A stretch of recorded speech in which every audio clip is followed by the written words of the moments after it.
Assalamu alaikum wa rahmatullahi ta'ala wa barakatuh. Bonjour à tous, salut tout le monde, mes chers collègues hyper motivés. Alors aujourd'hui dans cette vidéo qui pourrait être vraiment longue, je vais vous rassembler toutes les récapitulations relatives au premier projet. Alors on va commencer. Alors au début, on va voir les trois supports. Bon, là, je n'ai pas mentionné est-ce que la compréhension de l'écrit ou la compréhension de l'oral. C'est à vous de décider comment vous allez envisager cette leçon. Bon, maintenant, j'ai tenté seulement de faire de vous mettre l'objectif de la séance. Non, les supports, j'ai choisi les trois supports, page 10, 11 et 12. On a l'histoire de l'informatique, l'histoire du sport et l'histoire de la guerre de l'Algérie. Bon, les trois textes nous permet de faire une analyse comparative. C'est mieux pour en sortir les caractéristiques d'un document historique. Bon, là, dans le tableau, comme vous voyez ici, il est clairement, il montre clairement les caractéristiques d'un texte historique. Bon, on a les mots communs au titre histoire, histoire, histoire. On a le début des phrases date, date, date. Chaque début de phrase est introduit par une date. On parle également de l'ordre des événements. L'ordre, comment les événements sont-ils enchaînés dans le texte de manière chronologique. Type de phrase déclarative, bien sûr. Le temps employé, c'est le présent de l'indicatif. Après, on parle de sa valeur. Renseignements donnés par les noms propres, personnages historiques, lieux historiques. Après, vous allez poser une question sur ces personnages. Est-ce qu'ils sont connus? Est-ce qu'ils sont comme les autres? Par exemple, vous citez n'importe quel nom en classe et tout. Est-ce qu'ils sont comme, par exemple, ils vont faire la comparaison. Ils vont vous dire que ces personnages sont connus de tout le monde et tout. On a l'échéance ou bien la période. On va dire que chaque texte commence par une date et se termine par une date. Comment on appelle l'intervalle qui vient entre ces deux dates? C'est l'échéance. Alors, les trois textes, ils ont le même caractéristique. On passe maintenant à la question qui finit le tableau. C'est la visée communicative, c'est le but du texte. Alors, le but commun dans les trois textes, c'est informer sur l'histoire du sport, informer sur l'histoire de l'informatif et le dernier texte, informer sur la guerre de l'Algérie. Après, on va terminer notre leçon là par une récapitulation. L'histoire s'intéresse à tous les domaines marqués par une évolution, elle mentionne les dates et ainsi de suite. Ils vont conclure ou là, ils vont déduire les caractéristiques eux-mêmes d'un texte historique. Bon, les trois textes normalement c'est ça, histoire, histoire de l'informatique et histoire de la Coupe du Monde. Pardon, c'est pas l'histoire du sport, mais c'est la même chose en tout cas. On passe directement au texte numéro 2. Histoire des Arabes, page 13. Alors, histoire des Arabes, page 13. Objectif mentionné ou l'a choisi. Les temps du récit. Le champ lexical de la conquête. Bon, là, on peut introduire des points de langue au niveau de la compréhension de l'écrit, mais il ne faut pas détailler seulement, identifier les temps ou donner leur valeur, donner la valeur de quelques verbes dans le texte, mais pas une leçon de conjugaison. Une préparation ou une imprégnation ou une introduction ou المهم qui nous permet à faire un point de langue pour la séance prochaine. Bon, هنايا on va parler, comme je vais vous montrer d'abord le texte. Alors, pardon. Histoire des Arabes, l'islam et les conquêtes. Écrit par Dominique Sourdel. C'est la page 13. Alors, comme vous voyez, j'ai choisi plusieurs récapitulations lors de la compréhension. Je leur ai posé la question sur l'imparfait, sur le ton dominant, ou là les deux tons employés, les deux tons dominants, parce que déjà le texte, dans le texte il y a plusieurs tons, mais là on parle des deux tons les plus dominants. C'est le couple imparfait et le passé simple. On a repéré ou là relevé des verbes conjugués à ces deux tons. Puis là, j'ai posé la question sur la valeur de ces deux tons. C'est raconter et décrire la valeur générale de ces deux tons. Après, là, j'ai relevé le champ lexical de la conquête. Bien sûr, j'ai attiré leur attention que le champ lexical, il faut qu'il soit de préférence, les mots qu'il relève, il faut qu'il soit vraiment proche en mots conquête. Il faut qu'il fasse un bon choix. Ils choisissent de près, machine de loin, pour gagner plus de temps et plus de notes plutôt, de points. La domination.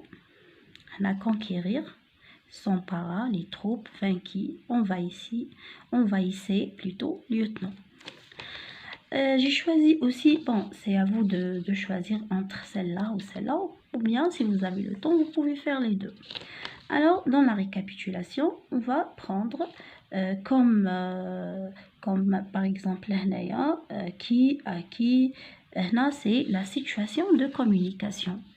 Ça intègre seulement les informations qui se trouvent dans la source et tout. Alors, qui parle? Dominique Sourdel, c'est un historien. À qui, on ne dit pas s'il est un historien ou là, mais on peut mentionner à la fin que son métier, c'est un historien et tout. À qui? Au lecteur ou là à nous. Ou Histoire des Arabes, quand 1980. Comment? Récit historique. Pourquoi? Pour informer sur la conquête des Arabes entre 640 et 732. On n'a pas fait le compte rendu jusqu'à maintenant, mais après on va voir plusieurs comptes rendus. Après on passe directement à la Société européenne, page 15. L'objectif, les marques de l'énonciation. Les marques de l'énonciation, les indices qui forment un événement. Et là, on a l'explication, plus précisément les précisions. On a les dates. En janvier 1840, le nombre d'Européens s'élève. L'indication chiffrée ou la précision, 25 000 installés, 44% des Français. Vous allez trouver tout ça dans le texte. De 1842 à 1846, l'arrivée de petits propriétaires de Provence et du Nord-Est. La précision surtout tâcheront. L'explication. On va continuer. En 1847, installation des migrants en Algérie. La précision relative à cet événement, à cette information. Des informations, des précisions. Alors, 15 000 immigrants.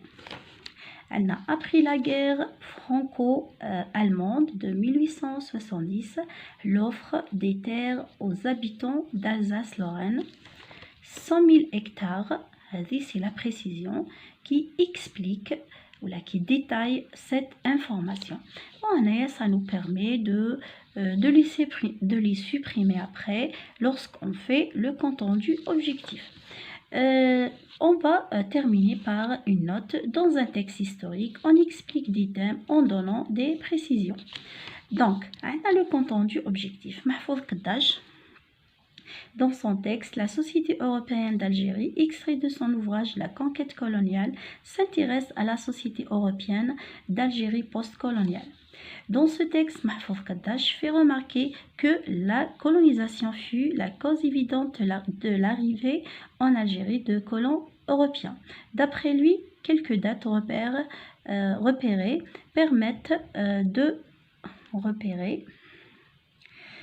permettent de confirmer cela.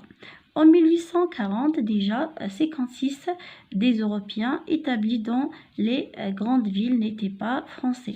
Mais dès 1842, des artisans, des agriculteurs, on a des points de suspension parce que je suis là, en quête de richesse, arrivèrent de tous les pays du bassin méditerranéen. L'auteur souligne le fait que l'État français de l'époque 1870 encourageait les fermiers alsaciens à envahir l'Algérie. Ainsi, cette politique de naturalisation visait à multiplier le nombre de Français en Algérie. Dans ce texte, l'historien Mahfouz Kaddash nous renseigne sur la population européenne en Algérie vers les années 1840. Bon, on passe directement à faire le support de la page 17. C'est un texte qui s'intitule « La population urbaine en Algérie dans les années 1920 ». Bon, là, j'ai souligné comme objectif l'absence de l'auteur. Bon, j'ai posé quelques questions. Bon, là, vous pouvez les poser oralement, comme vous pouvez les écrire comme ça. Bon, je ne sais pas est-ce que l'inspecteur il va accepter ou non, mais moi de temps en temps j'écris 2 questions seulement dans le tableau. Alors là j'écris, je pose comme question: l'auteur est-il présent dans ce texte? Non. Bon, vous allez poser quelques questions orales. Vous allez leur dire par exemple pourquoi, ou là justifie votre réponse, ou là ils vont vous dire que il y a l'absence des pronoms personnels je, moi, ou la pronom possessif, pronom tonique, ou bien après vous allez dire de quel discours s'agit-il. Alors il s'agit d'un discours objectif. Pourquoi? Parce qu'il vise à donner des informations. Après, vous pouvez prendre comme phrase: il y avait une masse. Là, c'est dans ce paragraphe, c'est dans le 3e paragraphe. Après, vous allez écrire à qui renvoie le pronom souligné, à personne. Comment appelle-t-on cette structure? La structure impersonnelle. Pourquoi emploie-t-on cette structure? Par souci d'objectivité, ou bien parce que l'auteur veut s'effacer de son texte, il ne veut pas se montrer, il veut être neutre, il ne veut pas s'impliquer, il veut s'effacer de son texte. Alors toutes ces réponses sont justes. Bon, après, on va, ou bien on va faire une autre récapitulation. En quelque sorte, c'est le plan du texte, ou bien les idées directrices de chaque paragraphe, de chaque unité de signification. Donc, par exemple, vous pouvez faire ici comme idée, ou bien vous pouvez extraire comme idée le rachat des terres qui inquiétait les Européens. Paragraphe 2. Les facteurs qui expliquent le faible accroissement de la population musulmane dans les villes. On peut citer les deux causes. Nous avons la guerre, la crise de 1920. Nous avons le paragraphe 3. Peut nous donner comme idée le privilège de la naturalisation contribue à la supériorité de la civilisation française sur la civilisation musulmane. Bon, ici, il n'est pas important de demander des idées, par exemple, dans des phrases nominales, non. Juste des idées pour faire le compte-rendu objectif. Bon, on fait maintenant le compte-rendu objectif. Il s'agit d'un texte historique écrit par Mahfouz Kaddash, un historien algérien qui aborde le sujet de la poussée démographique de la population européenne en Algérie. Le texte suit une progression à thème dérivé. Le rachat des terres par les originaires commençait à faire peur aux Européens qui vivaient en Algérie à cette époque. Le nombre de la population européenne a vu une hausse de 4,87% par rapport à celle des musulmans. Grâce à la naturalisation qui a aidé ces Européens à dépasser le nombre des autochtones qui restent toujours installés dans leur bled. Donc grâce, je n'ai pas fait vraiment je n'ai pas mis de distance.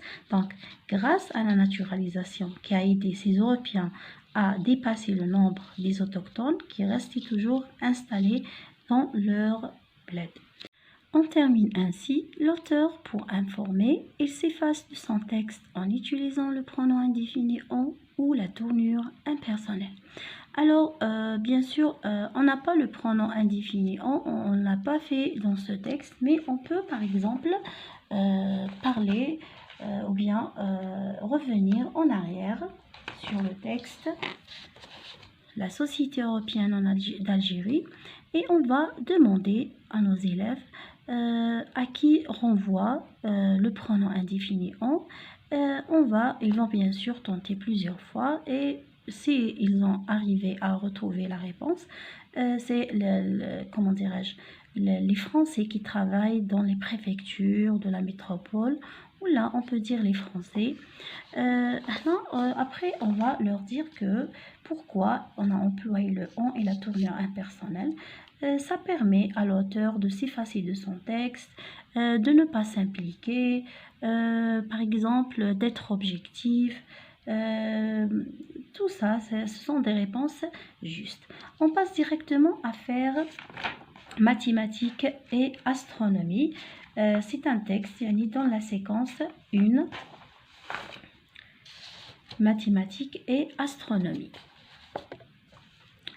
Comme vous voyez, moi j'ai décidé de faire les procédés explicatifs puisque c'est un texte vraiment riche de procédés. Maintenant, vous pouvez par exemple exploiter un point de langue dans la compréhension, mais c'est pas de manière à l'exercer. Là, non, de relevé. Vous faites une activité de relevé. Donc, puisqu'ils ont déjà fait les procédés explicatifs en première année et en deuxième année, alors on va faire la compréhension sous forme d'un exercice de relevé ou là d'une récapitulation. Bon, la définition, on va prendre une définition de ce texte. Voilà. Les Arabes désignèrent le zéro, chiffre littéralement, le vide. Bon, étymologie. Le mot algorithme vient du nom du grand mathématicien. Dénomination, s'appelait chiffre. L'équivalence, chiffre, zéro, valeur nulle. Reformulation, déformation de shay, la chose. Comparaison, comme le poète au Khayyam. Bon, fonction, facilite grandement les opérations, vise à résoudre. Bon, pas la peine d'écrire toute la phrase. Analyse, elle aussi étudiée à des fins pratiques, énumération, établissement, le calcul des longitudes, réforme le calendrier, construisent un modèle planétaire. Alors, comme si ici les mérites des Arabes en ce qui concerne les maths. Exemple, l'astronomie, calcul de surface, l'illustration. L'auteur de Kitab al-Jabr, caractérisation, qui est le père d'algèbre. Bon, ici, vous n'êtes pas censé faire tous ces procédés, mais vous allez bien sûr choisir le procédé qui vous convient et sinon, vous faites tous ces procédés. Bon, on va faire le compte-rendu objectif. L'intitulé Mathématiques et astronomie. Extrait de Le monde arabe, l'apport. Le texte, dans son ensemble, présente les mérites des Arabes dans les domaines l'astronomie et les mathématiques. L'auteur a commencé en premier par nous définir al-sifr et ses différentes appellations en Europe. Puis, il passe à nous présenter les autres inventions comme l'algorithme, la désignation des inconnus, la solution des équations du troisième degré dans le domaine mathématique, puis la prédiction sur la base de l'astrologie persane. L'auteur veut, à travers son analyse, nous retracer avec toute objectivité l'histoire des Arabes dans le domaine mathématique et astronomique. Donc, c'est le compte rendu objectif. On va essayer d'aider ceux qui enseignent les langues étrangères. L'auteur a montré clairement les mérites des Arabes dans le domaine mathématique. Il a bien illustré son explication en adoptant la structure explicative. Il paraît que l'écrivain est passionné par les Arabes et par leurs inventions. Alors, c'est un point de vue qu'on peut émettre à la fin. Ce n'est pas une conclusion critique ou un paragraphe critique qu'on peut l'introduire dans le texte. Seulement, c'est un point de vue émis à la fin. Donc, on va aller dans une autre partie. Dans cette partie, on va faire le support Delphine pour mémoire. Donc, j'ai souligné comme objectif le récit cadre et le récit encadré, les articulateurs chronologiques, la visée communicative. Bon, ici, j'ai fait comme récapitulation. J'ai 10 ans, l'humiliation d'un Algérien inconnu. J'ai 11 ans, tuerie, assassinat de 2 jeunes, traumates de peau. J'ai 12 ans, une innocente assassinée, Delphine Renard, 5 ans. L'autre Sharon. 20 années plus tard, la publication d'un bouquin qui s'intitule Delphine pour mémoire, qui devrait parler de tous les événements qui ont provoqué des douleurs, un bouquin dans lequel l'auteur se veut partisan d'une vérité que le système colonial veut cacher ou nier. Donc, c'est ça. La visée, on va poser la question sur la visée. Avant de poser la question, on va dire, est-ce que l'auteur, il était neutre? Non, il n'était pas neutre. Il a utilisé un vocabulaire à travers lequel il condamne, il dénonce, c'est ça. Donc, l'auteur veut, à travers son témoignage, condamner l'atrocité commise par le système colonial pendant l'occupation coloniale. Donc, vous pouvez par exemple poser la question sur ces termes avant de poser la question sur la visée. Quels sont les mots utilisés par l'auteur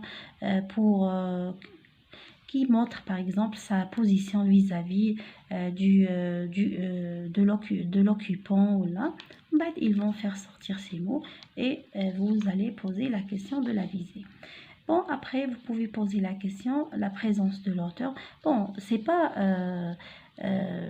vous n'êtes pas obligé de faire ça par écrit, mais vous pouvez poser ça oralement. Donc, la présence de l'auteur, je me, modalisateur péjoratif, voilà. Normalement, j'aurais dû poser la question avant la visée. Donc, modalisateur péjoratif. L'humiliation, ne se relèveront jamais, défigurés, l'innocence assassinée, on leur avait ôté la vie, amnésie volontaire. Après, on va poser la question sur la visée. Alors, quelle est la visée communicative de l'auteur? Donc, l'auteur il est présent, alors c'est un témoignage. On passe maintenant à faire le compte-rendu objectif du texte. L'intitulé Delphine pour mémoire évoque des événements en rapport avec l'histoire de l'Algérie et qui se sont déroulés à Paris entre 1961 et 1962. Il tâche de témoigner d'une réalité historique révoltante et de dénoncer les atrocités commises à l'égard des émigrés de France par le système colonial. Le texte traduit des sentiments de peur, de douleur et de colère et appelle à la solidarité et au respect d'autrui. Point. Dans la première partie, l'auteur raconte des événements douloureux dont il était témoin oculaire. Il voulait se jeter dans son enfance. Dans la deuxième partie, 20 années plus tard, il manifeste son grand étonnement devant l'ampleur d'un drame qui inclut un ensemble d'événements douloureux. Bon, ici, j'ai voulu proposer un autre résumé plus facile que celui-là parce que je pense que qu'il ne sera pas à la portée de tous les élèves. Alors, j'ai choisi celui-là. J'ai essayé de faire un autre plus facile que le premier. Alors, l'auteur commence au début par nous parler des événements douloureux qu'il a vus lorsqu'il était enfant. Puis, il passe à nous présenter son bouquin qui mémorise l'atrocité et l'ampleur de ce drame qu'il a fallu encore 20 années pour découvrir. Enfin, l'énonciateur se défend contre l'oubli et l'amnésie. Là, j'ai introduit une conclusion critique pour les langues étrangères. La position de l'auteur est clairement énoncée dans le texte. L'auteur participe à un débat d'actualité, le devoir de mémoire et les atrocités commises par le système colonial pendant l'occupation coloniale. Ce discours n'est plus neutre, l'auteur se veut partisan d'une vérité que le système colonial veut cacher ou nier. Alors ça, c'est le contenu objectif et critique de ce texte. Attendez-nous dans un autre texte.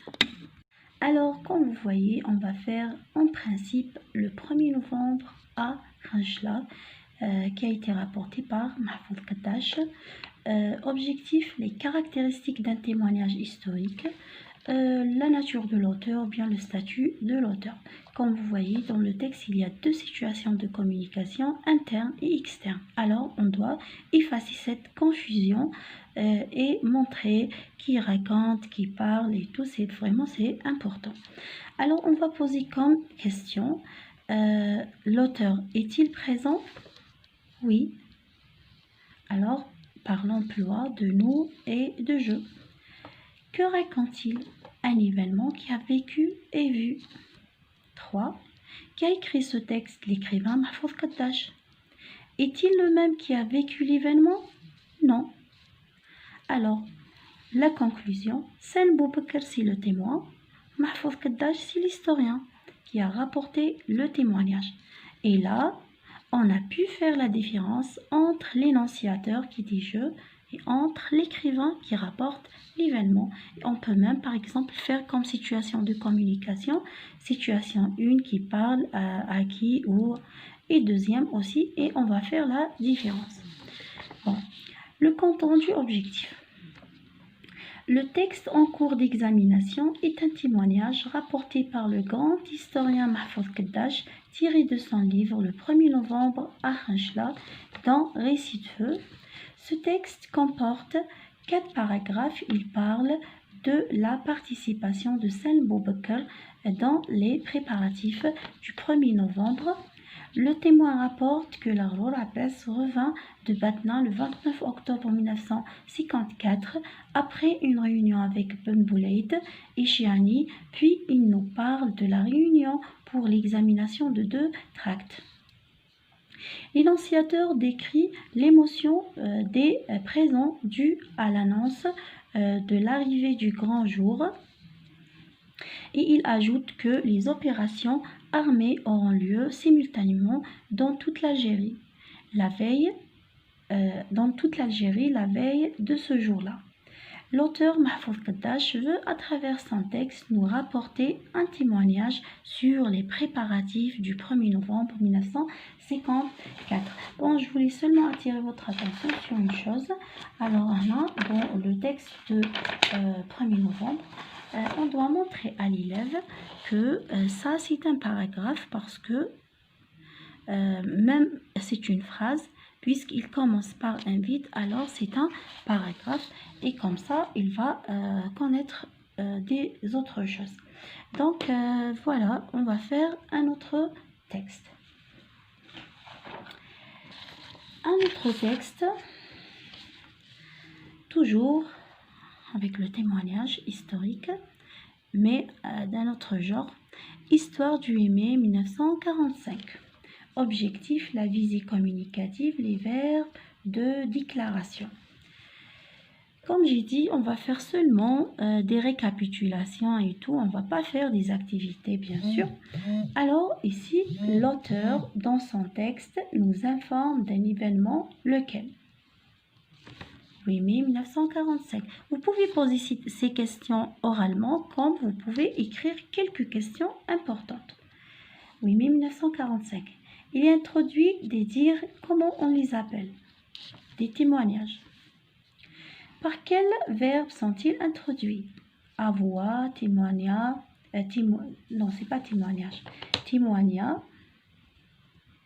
Pardon. Alors, attendez.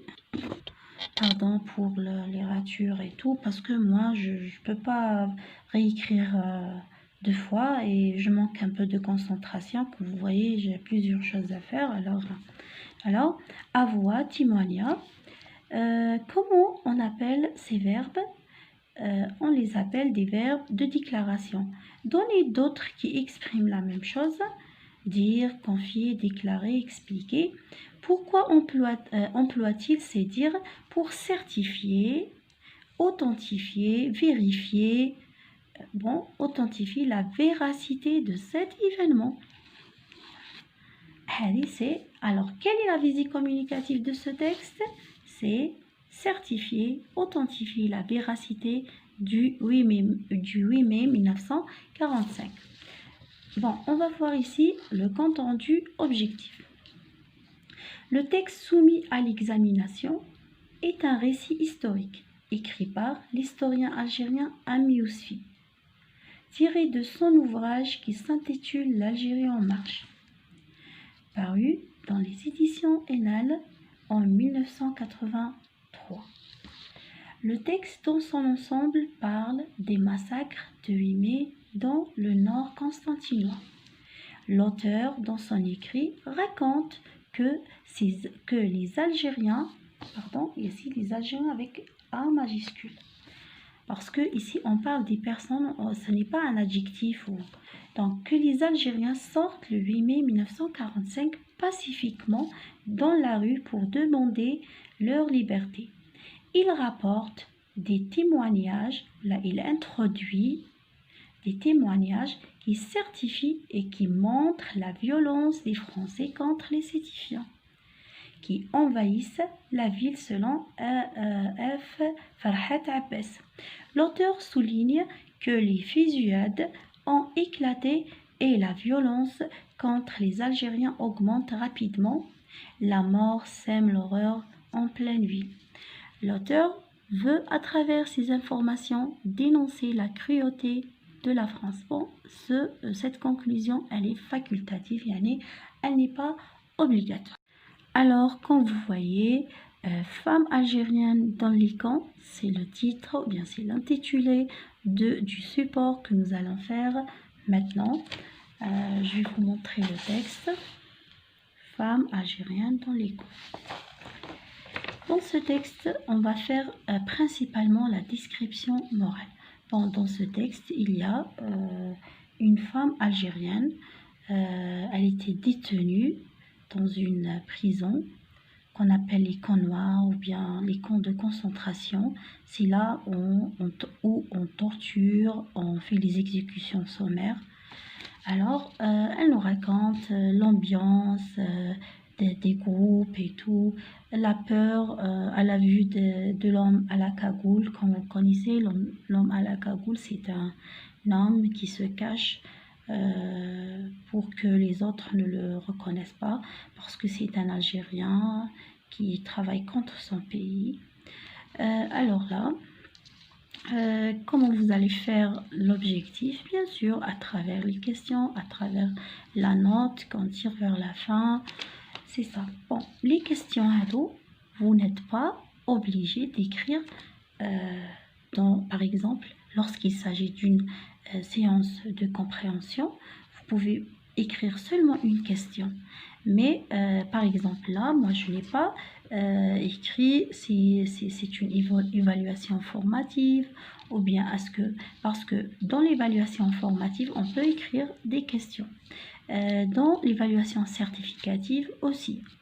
Mais dans la séance de compréhension, on peut écrire une question ou deux, pas plus.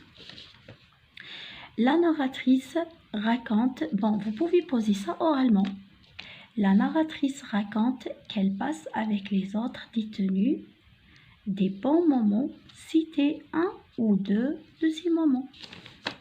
Danser, chanter, raconter des histoires pour dormir. 2. Quels sont les moments de misère et de terreur par lesquels elle est passée ou là elle passe? La faim, le froid, les poux, les fameuses listes blanches, la grande terreur, bouche 4. Relevez tous les termes qui montrent qui montrent clairement la grande panique à sa vue. Impressionnés par sa cagoule, plusieurs d'entre nous s'évanouissaient. Bon, le texte descriptif, généralement, il est le texte le plus difficile, parce que ça concerne principalement les langues étrangères, toujours les langues étrangères. Ils doivent réviser les deuxième séquence, troisième séquence. Bon, on va faire maintenant le compte-rendu objectif. L'intitulé Femmes algériennes dans les camps, présenté par l'historien Mahfouz Kaddash, tiré de son récit Feu, raconte la douleur vécue par ces détenus dans les camps noirs. Au début, la détenue nous a raconté l'ambiance qu'elle faisait dans la prison plutôt, malgré la misère. Puis elle passe à nous décrire leur grande terreur à la vue de l'homme à la cagoule. Enfin, elle nous parle des exécutions. Mahfouz Kaddash, dans son texte, veut nous rapporter un témoignage qui incarne la vraie souffrance des femmes algériennes dans les camps. On a incarné, vous pouvez par exemple utiliser montrer, décrire, c'est juste. Bon, on passe maintenant à faire une autre chose. C'est un texte de Jean Meyer. je vais vous montrer ce texte. John Mayer. Bon, attendez.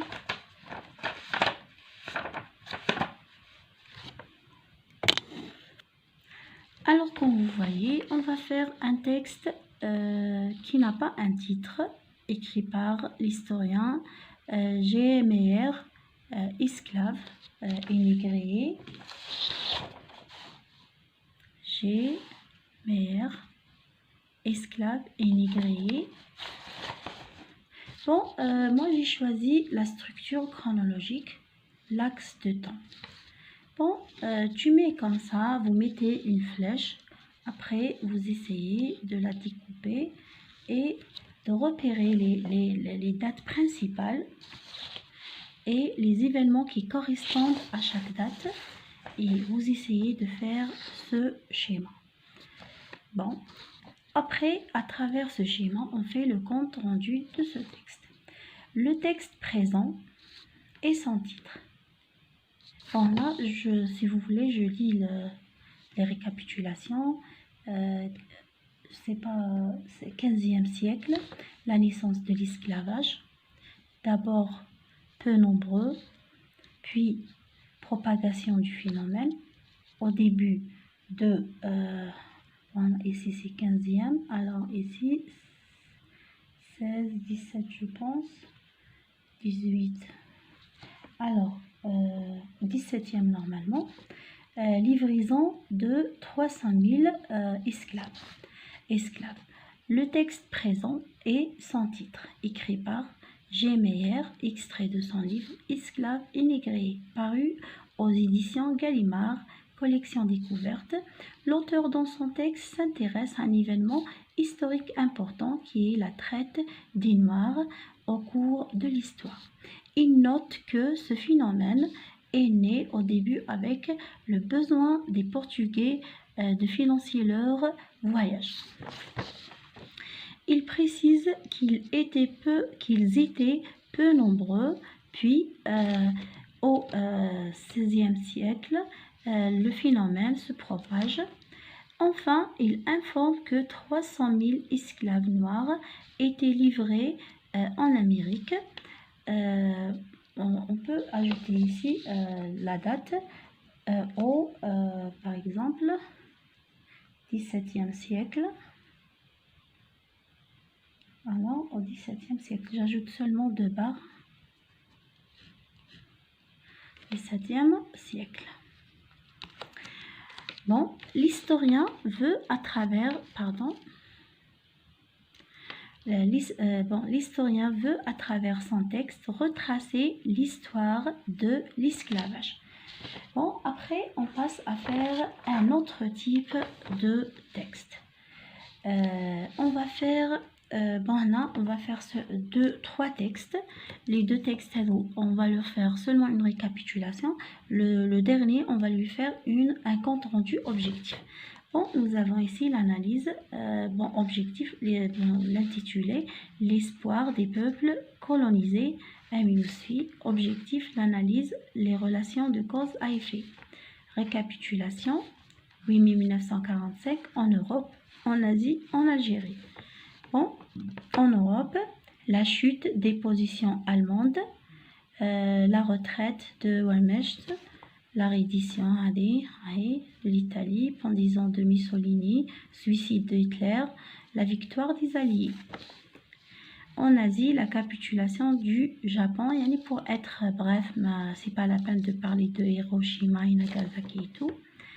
Vous pouvez écrire désastre. En Algérie, oppression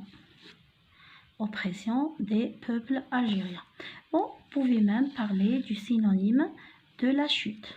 Reddition, retraite, capitulation. Vous pouvez ainsi faire une autre récapitulation. C'est pas à la fois, vous pouvez choisir l'une des deux. Information, commentaire. La victoire des Alliés, la capitulation du Japon, de l'Allemagne et de l'Italie. Commentaire. Vous allez prendre le dernier commentaire. Voilà. Une fois, de plus, de droit. C'est le dernier. paragraphe. C'est le dernier paragraphe pour vous montrer seulement. C'est ça. C'est ça le texte. Et c'est ça le commentaire que je voulais vous montrer. Après, on va vous montrer deux textes. Bon, je cherche les pages, après je reviens. Alors, comme vous voyez, on va faire deux textes. On va faire une analyse comparative dans laquelle on fait une comparaison entre les deux textes. Bon, le bras de fer avec l'ordre impérial. Avec le texte Les Algériennes et la guerre. Khawla Taleb Ibrahimi. Alors, je vais vous montrer comment vous allez faire pour réussir cette comparaison. Bon, là, j'ai fait l'étude comparative, mais c'est inutile de faire ça. Ça n'a aucun... Donc, Rida Malek, Taleb Ibrahimi, le thème, la guerre de libération, la guerre de libération. Quand? Entre 1954 et 1958. Avant et après les manifestations de 1960. Fait analyser corrélation internationale, Caire, Tunisie, Diane Bienfo, situation interne, solidité du FLN, congrès de la Souma. Donc, corrélation internationale, Caire, Tunisie, Diane Bienfo. Situation interne, c'est l'élément 1. هذا c'est l'élément 1 وهذا c'est l'élément 2. هذو les sous-titres. Solidité du FLN, congrès de la Souma. هنايا عندنا contexte national. Le contexte national et international a contribué à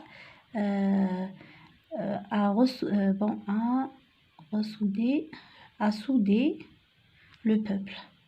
À cimenter le peuple. C'est le commentaire, commentaire et opinion. Les femmes ont su utiliser leurs propres méthodes, leurs propres armes. Ce sont des commentaires, ce sont les points de vue de l'auteur. Là, c'est l'analyse parce que nous donne des éléments et tout. Ici, on n'a pas cité les actions de la femme, pardon. Alors, chauffe-eau. Les faits analysés, corrélation internationale, situation interne, actions entreprises par les femmes, héberger les hommes, aider les hommes à se déguiser en femmes. Ce sont les actions alors des faits analysés. Commentaires et opinions, le contexte national et international a contribué à souder le peuple. Les femmes ont su utiliser leurs propres méthodes, leurs propres armes. Ce sont les commentaires ou les points de vue des auteurs. Ça c'est la récapitulation. Après, on passe à faire le texte, le dernier, Une guerre sans merci, page 45. Objectif, l'analyse et le commentaire, introduire l'argumentation. Selon les Français, selon l'auteur, le Dey avait frappé de légers coups de son chasse-mouche, le consul français Duval.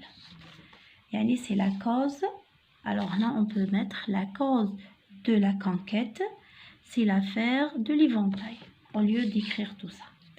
Selon l'auteur, les suites d'affaires louches, les causes, selon l'auteur, suite d'une affaire louche, la prétention de posséder. Il y a ces causes dans le premier paragraphe. Le compte rendu, puisque ça c'est un texte analysé et commenté, plus argumenté.